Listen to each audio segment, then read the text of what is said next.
What's up, boys? Gonna do another one of these question answering things. Got a couple on the last one. Gonna work my way through them. And as always, if you would like my opinion on something, leave it in the comments of this video, and I will get to it in the next one. The first question was how many times a day eating would be good for protein intake. But I mean, it depends how much protein you're eating per meal. Generally speaking, I think that we're going to see the vast majority of the benefit if we can split our protein intake equally between 4 meals should be good enough. If you're someone who has pretty high protein demands, you're aiming for that 1 gram per pound of body weight, and say you're a bigger guy, say you're 250 pounds, you probably are just gonna, for ease of eating, gonna want to split that between 5 meals, 50 grams of protein meals, which makes it a little bit more manageable. I think splitting past about 4 meals per day is no longer the muscle gaining benefit side of things, more of the just making the intake more manageable side of things. So I would recommend 4 or 5. If you're very large or have very big goals, you might go up to 6, but I'd say 4 to 5 is going to be sufficient for the vast majority of people watching this video, with the protein split evenly between them, in my opinion. The next question was, how would you determine per session volume for a training block, such as figuring out if you should start with a 5x10 or a 3x3? Okay, so that's going to come down to a couple of things. First of all, it's going to come down to the intention of the training block. If you're just doing like an old school style block, then you're going to start in the higher end and you're going to taper towards the lower end, right? So we know that. If you're doing more of like a block periodization type thing where you have hypertrophy blocks, strength blocks, peaking blocks, GPP blocks, then our rep scheme is just going to be dependent on what the goal of the block is. Speaking really generally, we're going to be in that like 6 to 12, 8 to 12 range as far as reps, and then the most work sets we can recover from. In a hypertrophy phase, we're going to be in that 4 to 6 range in a general strength phase. We're going to be more in that 1 to 3 in a peaking range. And then our exercise selection is going to vary a lot. Do a lot more conditioning work maybe in a GPP phase, right? So if we're doing like a traditional block periodization, that's going to depend on what the goal of the block is. And the number of sets in each rep range you're going to perform is going to be dependent on the individual's ability to recover. So in a hypertrophy block, we're going to want to cap the intensity on those sets most likely. Most of the literature out there and a lot of good lifters find that you don't need your hypertrophy sets, those higher rep sets, to be super close proximity to failure to get the vast majority of the benefit. You don't want to get banged up that early in a training macro cycle. So it's probably in our best interest to accumulate straight sets at probably around a 6 or a 7 RPE. So however many of that you feel you can benefit from, usually it's going to be somewhere between 3 and 6. And like you get into some different questions about, okay, how many times are you planning on squatting this week? If you're planning on squatting again later this week, maybe it's not the max you can recover from in the week. Maybe it's the max you can recover from ish before your next training session. If you're only squatting once, maybe you just want to bury yourself. If you find that like really putting all that volume into one session is something you respond well to. But I would say the vast majority of people are going to benefit more from splitting that volume across more sessions across the week. I think the quality of work is going to be higher. The quality of focus is going to be higher, and generally people are going to see better adaptation from splitting the workload more so than just throwing it all into one session and burying themselves. Both because the quality of work suffers, and I kind of speculate there probably has to be, if you toss around these numbers of maximum recoverable volume and maximum adaptive volume, slightly different numbers. So like what's the most I can recover from in the week, and then maybe slightly less is what's the most I'm actually benefiting from. So maybe there's some amount that I can recover, but there's no real extra benefit to it in a week, right? We always talk about weekly MRV, weekly MAV, weekly minimum effective dose. But I've always speculated there might be as well a per session minimum effective dose, right? So let's just say you notice benefit up to 10 working sets per week, right? 5 on Monday, 5 on Thursday, something to that effect. And when you go past that, you can recover, but you're not seeing any additional benefit. Okay, so we have kind of a rough maximum adaptive volume and a maximum recoverable volume, whatever. But let's say we try to condense that all into one session. If you throw 10 squat sets into that one session, and you compare your progress to had you only done 6 or 5, you might not see a huge difference in performance, which should suggest that we have a different per session maximum adaptive volume. So that's just something to pay attention to. You're like, okay, I'm slamming myself with straight sets. How many am I benefiting from, and then how many are just adding extra fatigue for no additional benefit on a per session basis and on a per week basis. I know that's a little bit, long-winded of an answer, but that's kind of what my thought process would be. Is like, okay, what are our goals for this phase of training or our block? That's going to determine our rep range. And then the number of sets is going to be determined by, recovery capacity and how many times are we going to do this again in the week, and that's kind of how I would select my rep and set ranges. I hope that helps. It's a very good question. I do like those programming type questions, even though I tend to babble a little bit. The next one is how do handle positions on the SSB correlate with weight placement during the squat? Okay, so this is a really good question, and to some degree it can vary even from person to person based on like individual strengths and weaknesses. But if we're going handles down, basically what we're doing is we're really challenging our back. We're kind of rounding our thoracic. We're really challenging our spinal erectors. The bar's trying to bend you forward the whole time. You have to resist it. Depending on how bent forward you go, it can be a pure deadlift accessory mirroring the slightly rounded thoracic position you'll see a lot of guys deadlift from. And just trying to maintain that, and the weight will be so limited by their back that's not really going to challenge the quads as much as, say, a high bar.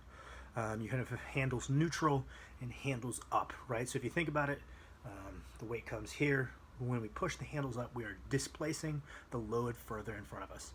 When we move the load further in front of us with the handles up or handles neutral, when load is displaced forward, that means you're going to be more upright, which means we're going to be challenging the quad musculature a little bit more. I would say that in some ways, a lot of people when they front squat, they're limited by, their mid-back, right? So it's not truly limited by quad strength as much so as trunk stability. I would say in some ways the handles down mirrors that because most people are going to be limited by their trunk stability more so than the power in their quads. But at the same time, the position you're holding is different. You're holding a rounded position versus an extended position. Handles up, you're trying to maintain an extended position, and you're more upright. So in that way, it mirrors a front squat. But more often than not, handles up, you're going to be more so limited by the strength of your lower body. It's going to be basically just a different version of like a high bar or a front squat. You're going to find yourself a lot more upright. I see some people really toss it low, which is something I've done myself, and kind of almost put the SSB in a low bar position. That ends up being kind of a cross between a true low bar squat and a high bar squat. Torso angle's more upright, but the lever arm of your trunk, like where the weight sits on your back, is more of a low bar, so you have actually an easier time avoiding rounding despite the more upright trunk angle. And I think that some people probably take that a little bit too far. The handle's really high, put the bar kind of halfway down their back, and it becomes actually more advantageous than squatting, because you'll see a wide variety of ratios between straight bar, high bar, low bar, and SSB. You'll see some real good deadlifters, really strong spinal erectors will squat maybe even more on the SSB. For a while, Garrett Fear was actually squatting more on the SSB than he was on a straight bar, and saying, "Oh, just wait till I get back on a straight bar." I get back on a straight bar, and came close to matching his best SSB, but wasn't quite there. So not only are we not getting carryover, we're actually training a more advantageous pattern. Probably not the best idea. Maybe he would have benefited from a more handles up style to challenge a weakness, although obviously he's a smart guy. His coach is a smart guy, so I'm not going to say they're doing anything wrong, but I would say that would be an example of someone who's a stronger deadlifter, have a stronger back, and handles down actually is their strongest variation of a squat, whereas someone like myself, longer torso, bigger legs, maybe a little bit less trunk stability, handles down takes 120 pounds, 100 pounds off of my low bar. Takes probably about, I haven't maxed a high bar in a long time, but I would guess probably about 30 pounds off of my high bar. Whereas I can toss the handles up, stay nice and upright, shorten that lever arm of my torso, and I could probably, if I pushed it, get up towards my same as my low bar squat. It's very, very favorable for my build, so I would certainly favor away from it, even though I trained it for fun for a while. That would kind of be my rundown. I would say handles neutral is a really good middle ground for the vast majority of people, unless you have something really specific that you're trying to target, right? So like me, I got a little bit more of a weak trunk, pull those handles in just a little bit more. I take the handles off, so I don't have the ability to push them up and drive myself out of the hole, because I have a subconscious tendency to do that, whereas maybe someone who's more of a deadlifter might benefit from getting those handles up, just kind of using that in the spot of like a high bar or a front squat. Maybe you get some of the benefits of a front squat with greater load, challenge the quads a little bit more. That would be kind of my rundown. I'm sorry that was very long-winded. Realize I'm only 3 questions in, but I like to babble. The next question was, do you use top sets in your programming? And if so, how often? It's going to vary between the individual a lot, but I do all the time. So I think you have to factor in a couple of things. One of them is just like, what do you enjoy? What does the client enjoy? Because people are going to push themselves a lot harder on things that they enjoy. And frankly, the biggest determining factor between people who don't get strong and get strong is training intensity. And people's training intensity when they're having fun tends to be higher, right? So I want to put them in a position where they're at least kind of enjoying their training. Because you could have great form. If you never train hard, you're not going to be very strong. You have great genetics. If you never train hard, you're not going to be very strong. You get a shit form, genetics, but if you train crazy hard, you're going to be stronger than the people who don't have the other things, right? So if you had to pick one, you'd probably have to pick intensity.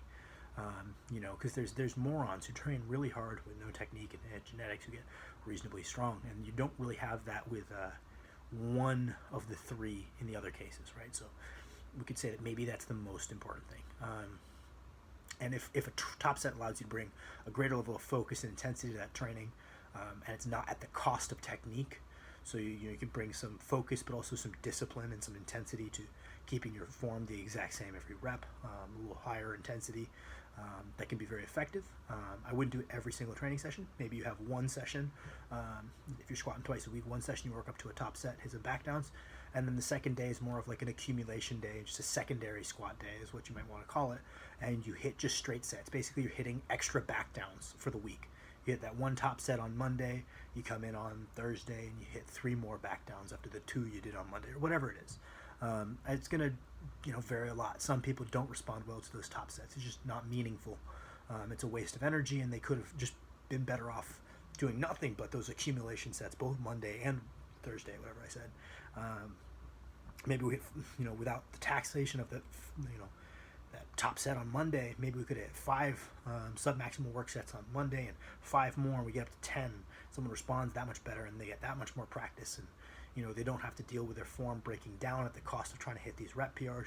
So it's going to be pretty individual. I'd say that you don't want to lie to yourself and pick one just because you enjoy it. It's not necessarily the best way, but you should also factor in your own enjoyment as well. I hit top sets all the time, largely because I respond well to it, but also largely because that's what I enjoy. A lot of my pressing sessions center around a top set, but if I accumulate a lot of fatigue, then I know that a top set isn't going to be very meaningful. It's not going to build confidence. Then what I might do is I might call an audible, drop the top set, tack on an extra, what would have been a back down, and just make it straight sets for the day. That would be my thought process. I hope it helps a little bit.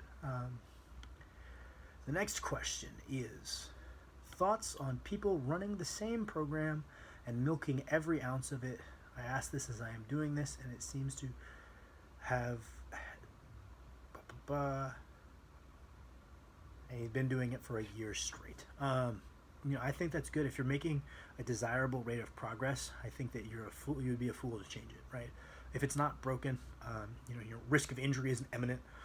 I would just keep doing it over and over and over. People, it really confuses me. I'll get a new client, and let's say I do a good job, and I guess the variables well right off the bat. I just take a haphazard guess at their recovery, their frequency, their accessories, and let's say I hit the nail on the head first go round, which certainly doesn't always happen. I'm not going to lie. There's certainly first blocks. I'm just like, I have to guess to some degree. I can see some training footage. I can look at my questionnaire, but I haven't been working with the person. I don't know how they respond. Let's say I hit the nail on the head and they hit a good amount of progress on all 3 lifts. I am very inclined to do the exact same thing again. The way I program, it isn't just a peaking block. It's we will go from hypertrophy to strength to peak, hypertrophy, strength to peak.